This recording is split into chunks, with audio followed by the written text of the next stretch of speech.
one of the things that I put in place for my children was because I have a business, I write my children checks.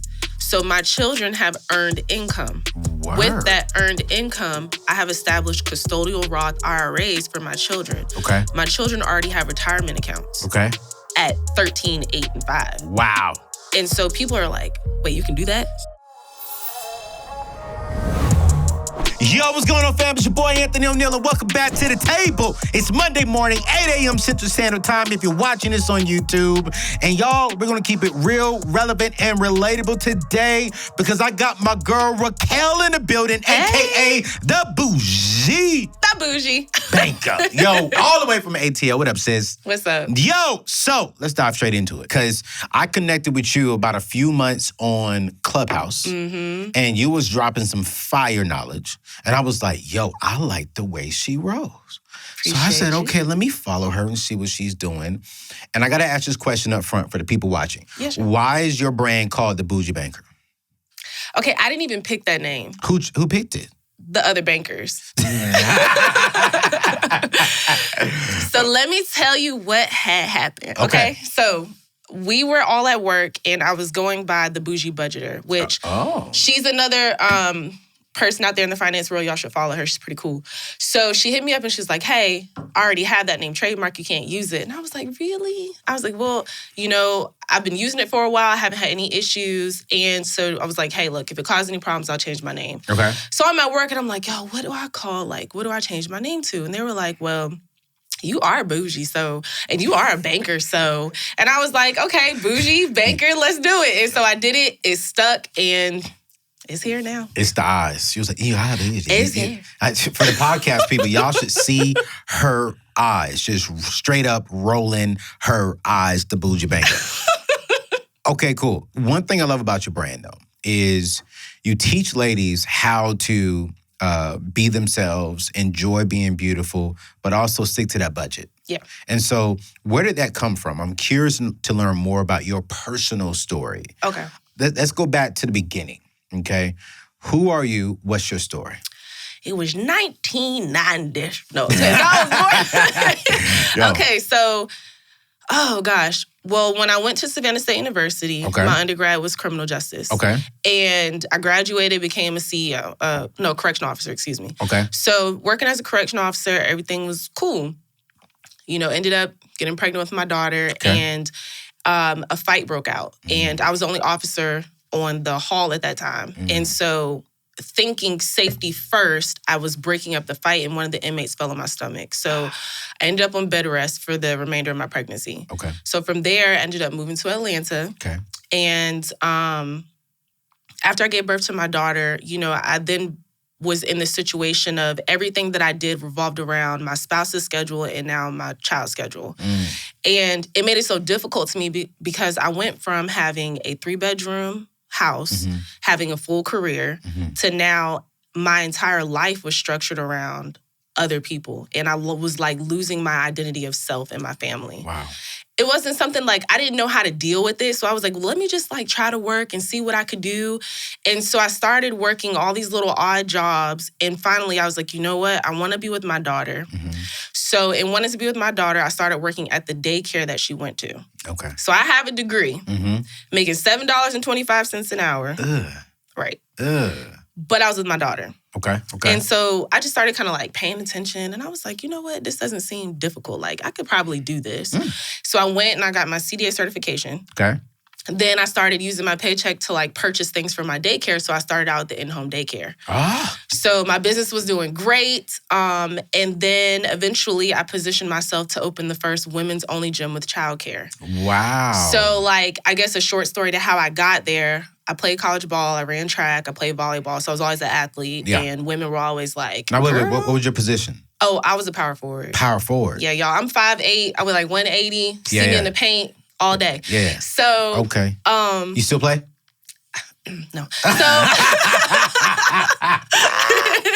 Okay, all right. So, anyways, yeah, so I ended up positioning myself to be certified as a trainer, open up my own gym. It had childcare. I was doing phenomenal. Yeah.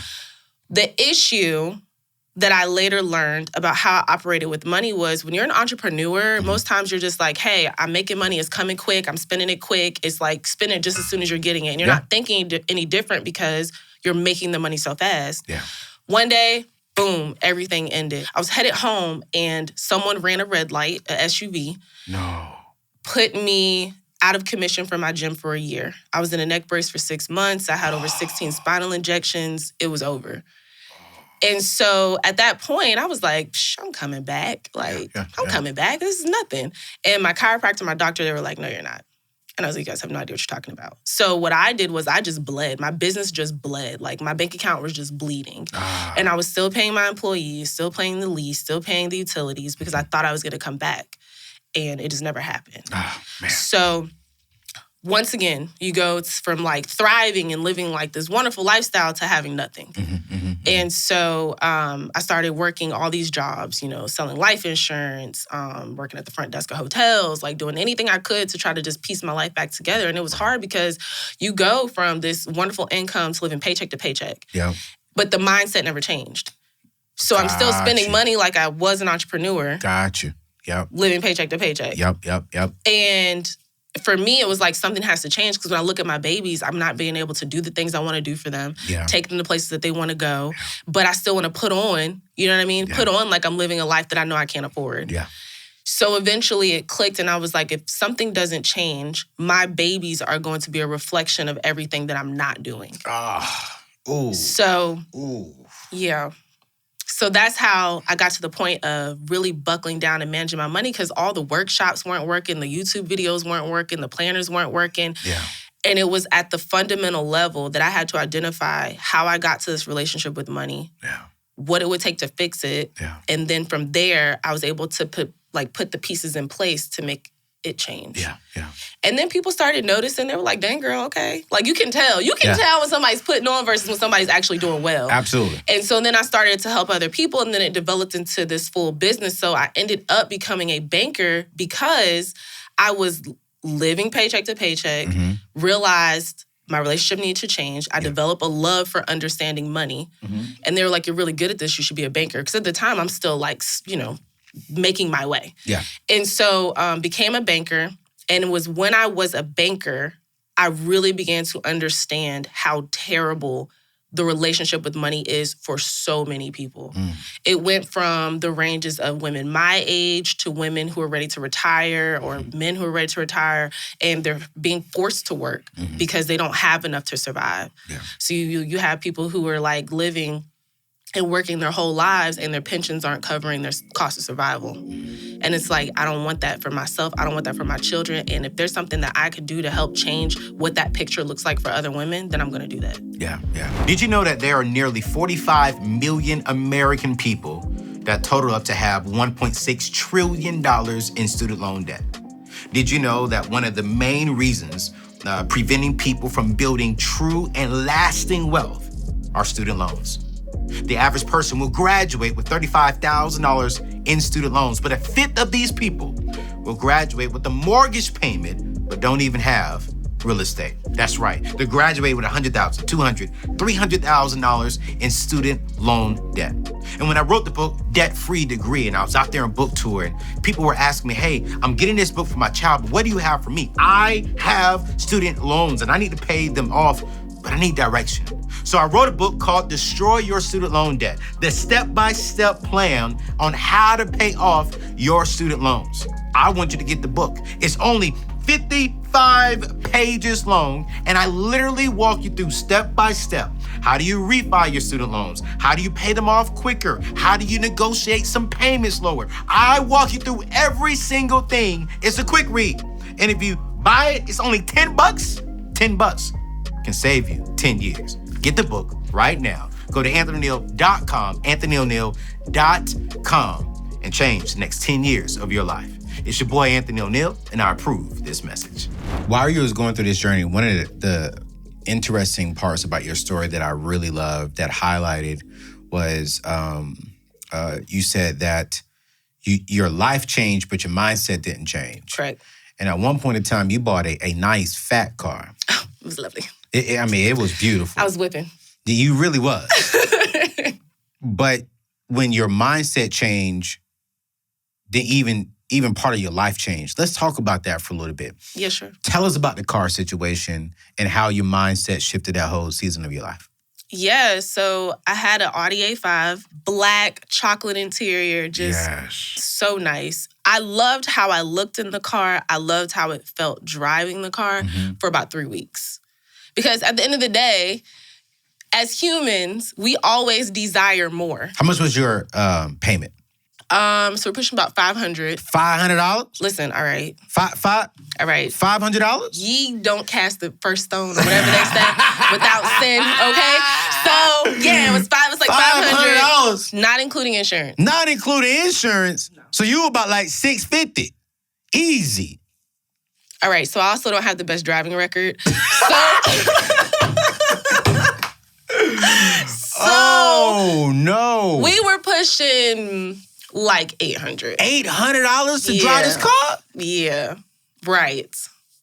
I know. We'll look together. Okay, yeah. So you look good in the car. Looking good, you had feeling good. You had a real good high payment with payment and insurance.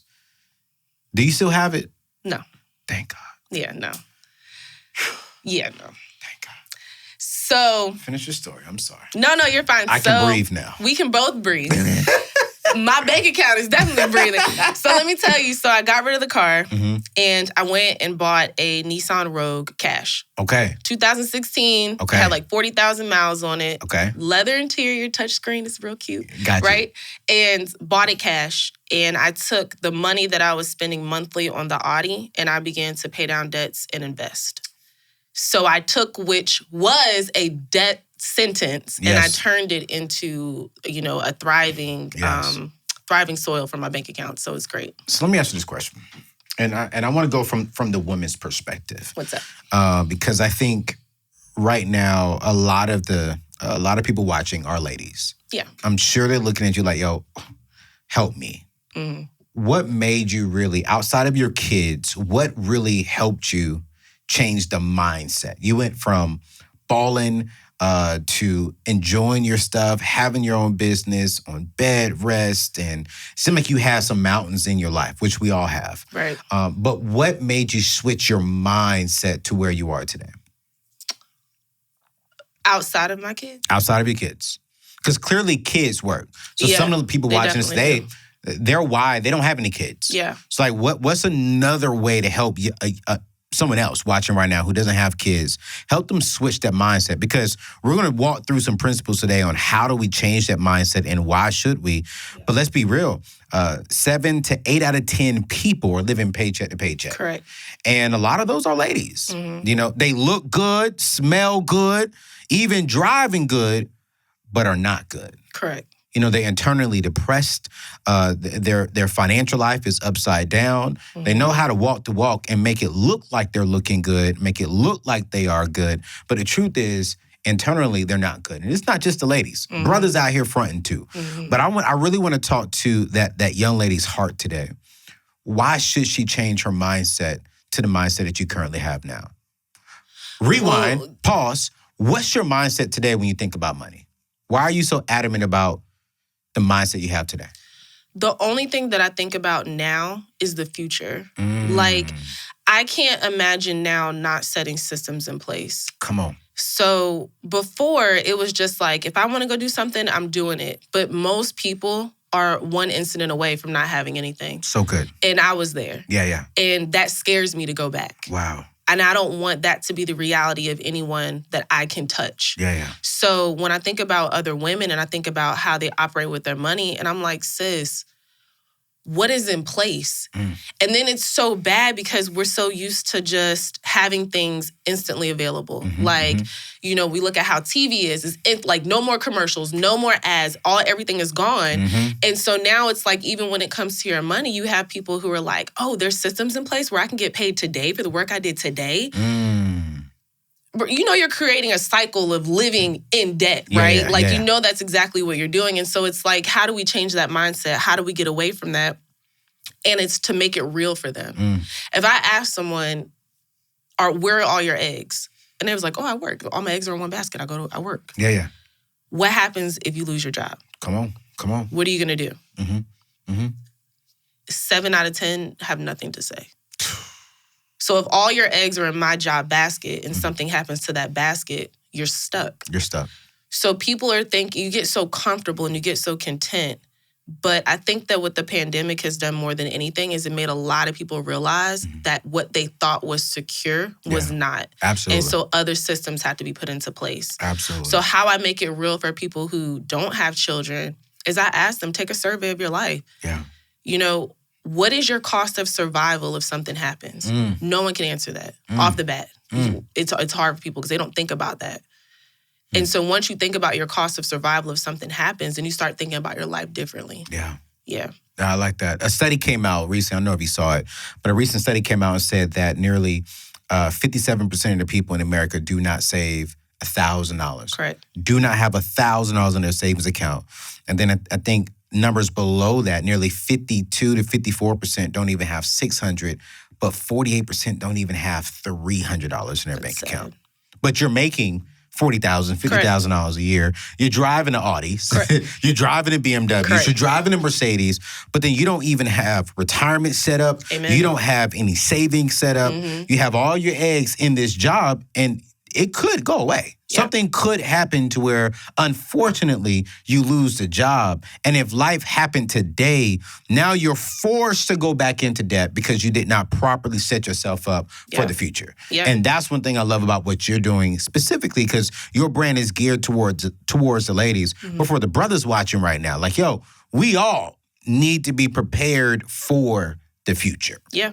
And let's talk about that. So you teach ladies how to shift that mindset. You have a whole online thing, which we'll push to that later on. But let's walk through that. What's the first thing you teach ladies to shift their mindset? So before we can even get into money, because y'all, budgeting is super easy. Like, it's adding, subtracting, simple division. Okay. It's very easy. Okay. But as far as the mindset concerned, if you don't restructure that foundation, it's not going to matter. Yeah. Whatever else you do. Yeah, yeah. So that's why you see people who go to the workshops and who do the planners Yeah. and they do them for like 2 weeks and then they fall off. Yeah. So the very first thing that I do with women is we go through their relationship with money. Let's go. Like, where did it start? What was the language in which your parents talked to you about money? What's the language in your household with money? And if you have children, how are you talking to them about money? Was money the subject of arguments in your household? You know, were you taught, as long as you have a roof over your head, clothes on your back, and food in your stomach, don't worry about it? Because what happens is it creates a cycle to where we're not worried. We don't have any value attached to anything. Yeah. So by the time we're adults, most of us, our age, became adults in debt. So our first relationship with money was already in a negative position. Absolutely. So by the time we're trying to fight and really create sustainable life for ourselves, we're already swinging with a bat that's not going to hit anything. Absolutely. So the very first thing that we do is we really dig deep into what that relationship is and really get an understanding, because most people don't think that you can have a relationship with money. They think money is just there and is there to be earned. But absolutely you have a relationship with money, and it can affect you emotionally, physically, psychologically, on all playing fields. Yo, Raquel, you said something that's so true. Your relationship with money. The first time we encountered money as an adult was debt. Yeah. We don't encounter relationships with money from joy, from peace, from freedom, from options, from wealth. This generation, our generation, y'all's generation watching and listening right now, the majority of us encountered it with student loan debt. Correct. With car loan debt, with credit card debt. None of us were saying, all right, here's $100,000 and go win, son. Go win, daughter. Right. Like, go buy a house. Go and do something and build something. And it's so funny when you said that, it reminded me of something that I'm doing for myself. And people get tired of me when I'm talking about my single state. It is what it is. It's my show. God bless y'all. His business. But it's like, for me, it's like, man, when I hear you say that, that's why if you come into my home office, you see a letter to my kids. Like, I did a personal contract myself that I'm going to pay for all their college, as long as it's in-state. I don't do out-of-state. No out-of-state. So, in-state. Then number 2 is when they get married, I'm buying their first house.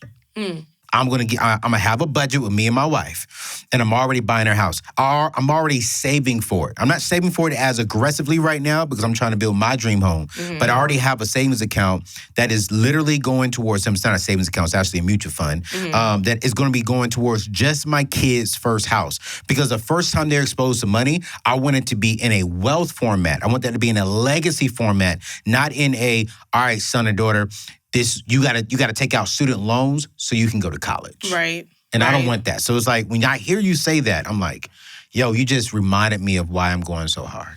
And it's so like, oh gosh, I love talking about kids and money. So there's two folds. Okay. You have the fold to where, and like Robert Kiyosaki, and I love this quote, and when I was a banker, I used to airdrop this to people. He would say, one of the issues with the subject of money is that it's taught at home and not in the schools. So what can a poor parent teach their child about money? And people automatically think poor is in like the tangible poor, like financially poor. Right. But you can be poor in financial literacy as well. So this is why we have people who are doctors, lawyers, bankers, whatever the case may be, who have great salaries and are still living paycheck to paycheck. Absolutely. And so one of the things that I put in place for my children was, because I have a business, I write my children checks. So my children have earned income. Word. With that earned income, I have established custodial Roth IRAs for my children. Okay. My children already have retirement accounts. Okay. At 13, 8, and 5. Wow.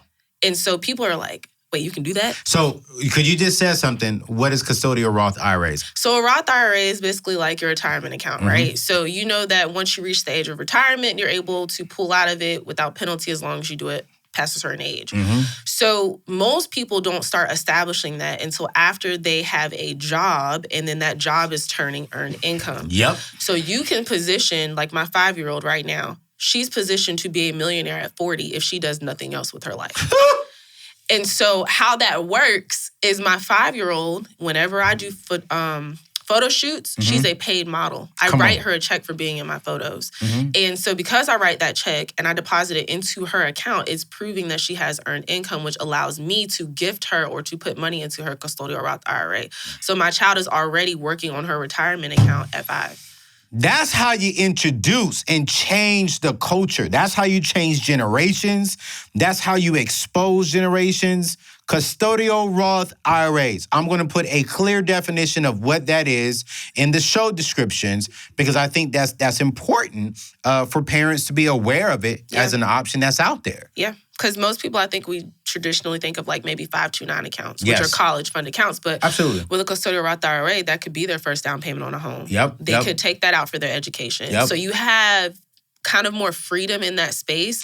But the main thing is you have to prove that they have earned income. And so I also want to take it back to another thing is like what we said, you can have where the systems are not put in place to where by the time you're an adult, you're already in debt. But you can also have the systems to where the parents did everything. Because you do have it. They set their children up with great credit by making them authorized users. They put the money aside, but they teach them nothing. So then they become an adult with great credit, have no understanding of it, and destroy it. And then they spend their entire life trying to rebuild something that was already put in place for them. So just as important as it is as putting the systems in place, it's equally, if not more important, on educating them because it does nothing to plant seeds in soil and forget to water it. Plant seeds in soil and forget to water it. When you guys think about your finances, AKA your money, do you get stressed?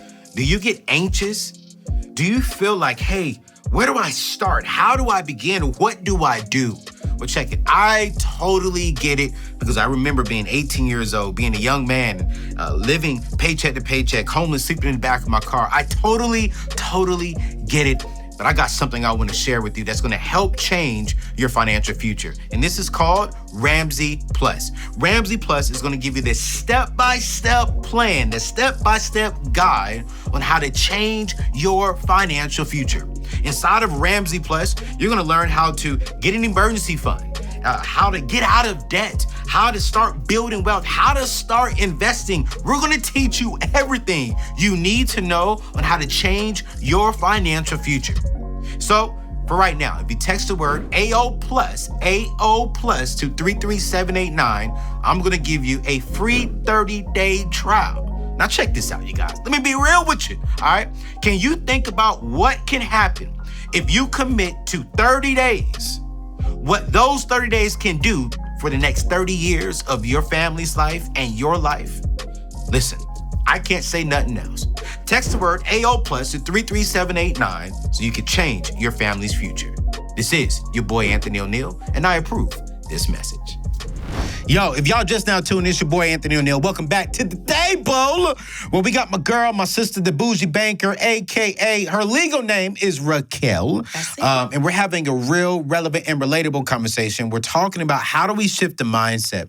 And I'm so excited to have her here because you said something that's so key. One of the things I'm focusing on with my team is, I teach the 7 baby steps here with Dave Ramsey. Mm-hmm. And so I've been saying, there has to be like a baby step 0. Dave hasn't approved this. You know what I'm saying?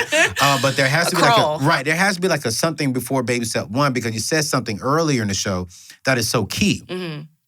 That you can budget. I can teach you all this stuff, but if you don't shift something over here first, if you don't shift that mind, if we don't give people the proper financial education, then all the practical things that we teach is out the door. Right. And that happened with me. I was selling cars, making 6 figures, but I didn't have a mindset shift. Mm-hmm. I didn't want to go homeless and be broke again, but I got my check. I'll never forget. I ain't never say this on my show before, but I never forget, got my first check. It was like $8,200. I'm like 23, 24 years old. Oh, you rich. Oh, I was rich, right? Couldn't tell me nothing. And back then, the car dealerships, they didn't do automatic deposits. You got a check. They bought out the check on the floor, and boy, when I got that first check, I said, good God. I went down to the bank, and I'll never forget a beautiful sister was behind the counter. She had to be about 21, 22 years old. I'm 23, 24. I gave her that check. I said, yeah, can I get that cash, please? Oh, with the deep voice. With the deep voice. Oh, okay, yeah, I got you. Deep voice.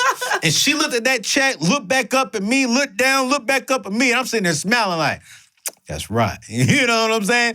She gave me my receipt, Raquel, and on the back of the receipt was her name and her phone number. She said, let's do dinner. I took her out to dinner that night and you fell for it? I fell for it. Oh, okay. Took her out to dinner that night, gave her $600 in dinner. $600. But y'all ate steak. I already know. Listen, we had steak. We had all you can drink. We had a real good, expensive meal.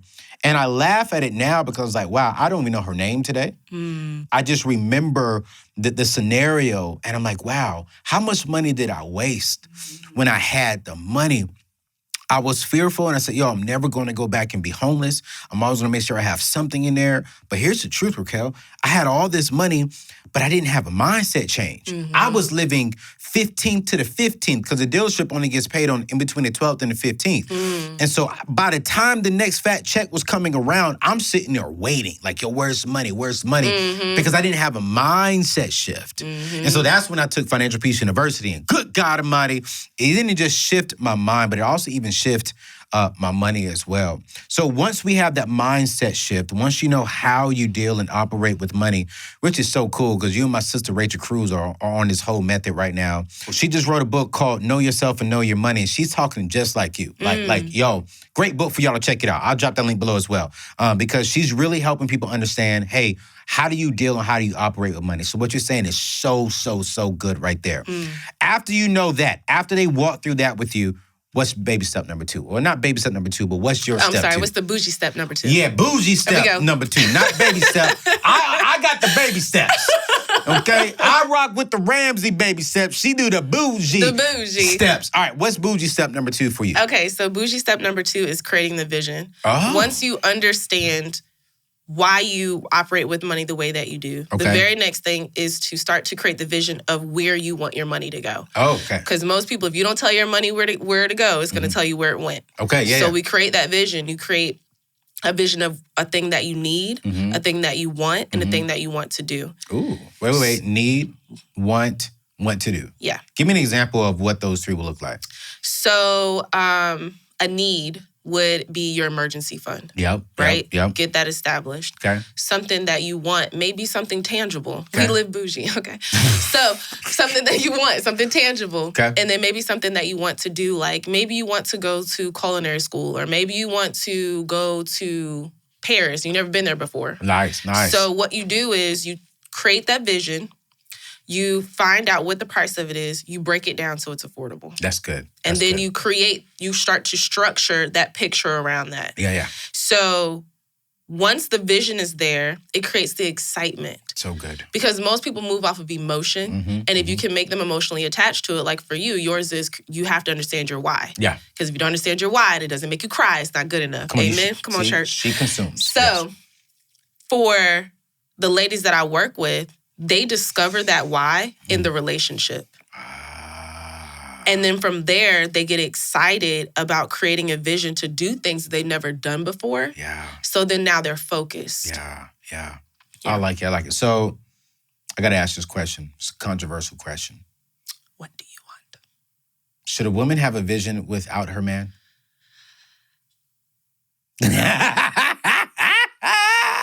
I already know the answer. I'm just asking. And dog, before you even go there, y'all, just listen to the question. I'm just asking questions that I think some men are asking right now. And some ladies are asking too. When I hear ladies say, have a clear vision of where you want to go, some men are like, well, wait, like, shouldn't she have a clear vision with her husband? Or should a woman have a vision by herself? Okay, so I think that this question can be broken down. Uh-oh. Why'd you drink water before you answered the question, I was parched. So, I think that this can be broken down. Okay. If you are married, you are then governed under one covenant, right? And so, all right, y'all work with me here, okay? So, with that being said, I do believe that your vision should be aligned with your partners and that you should be working together towards one common goal. If you are single, your vision should be to position yourself that everything that you want in the future is reachable, but you should also be positioning yourself for that if a spouse does come into the picture, that you guys can be equally yoked. Because I don't ever foresee someone who is doing well with their finances being able to be equally yoked with someone who has no desire to do well with their finances. I got you. Yeah, so am I done? Yo, she was sweating like a mug on that one.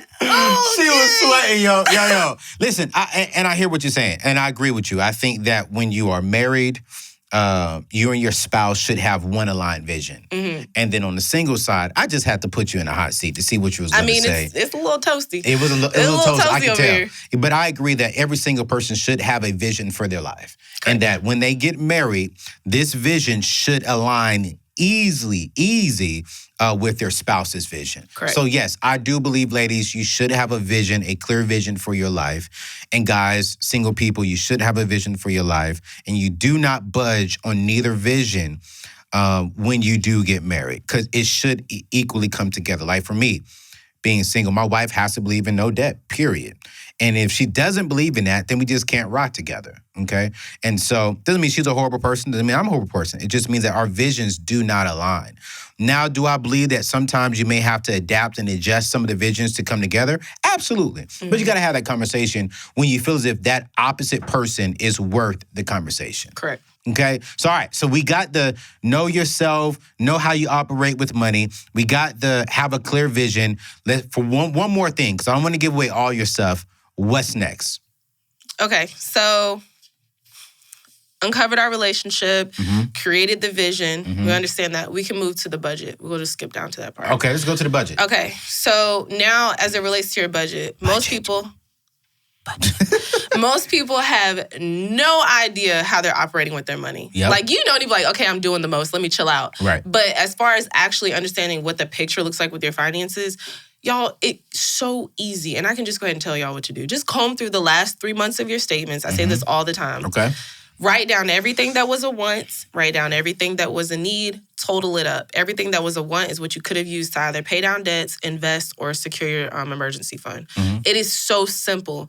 But the fact remains is that people do not like the reality of their situation. People are so comfortable in the lies that they tell themselves and the facade that they put on for themselves as it relates to their money, that really taking the time to go through that and just have an honesty hour with yourself, a lot of people aren't ready for that. Yeah.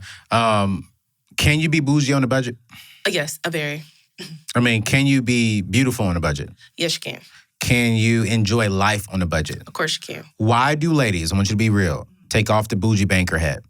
Why do ladies, like, for an example, when I tell ladies or when I tell guys date on a budget, and when ladies hear that word, and you've been on some of the clubhouse rooms with me, when they hear date on a budget, they're like, yo, if you have to be on a budget to go dating, you shouldn't be dating. Where does that philosophy come from? That is, so people think that because you budget that you're broke. Yeah. And that is just the most ridiculous thing to me because people who budget like to watch their money grow. Okay. People who budget like to tell their money where to go. Yeah. So it just doesn't, it's never been something that has made sense to me, honestly. Even if I take off the Boujee Banker hat, it's never made sense to me because when you live your life on a budget, you are giving it direction. Okay.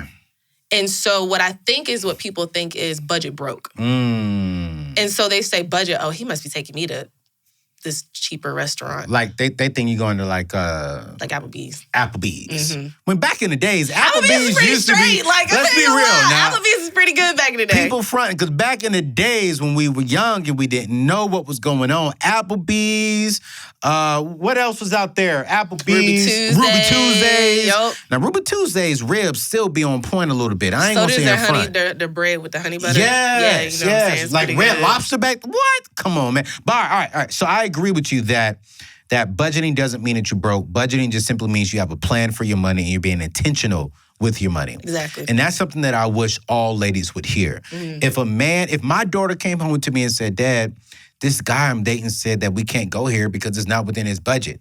I'm driving to his house. I'm like, yo, you the what? you the what, Doc? Come get my daughter. You know? And if my daughter comes home like, he cheap and he broke, like, girl, listen here.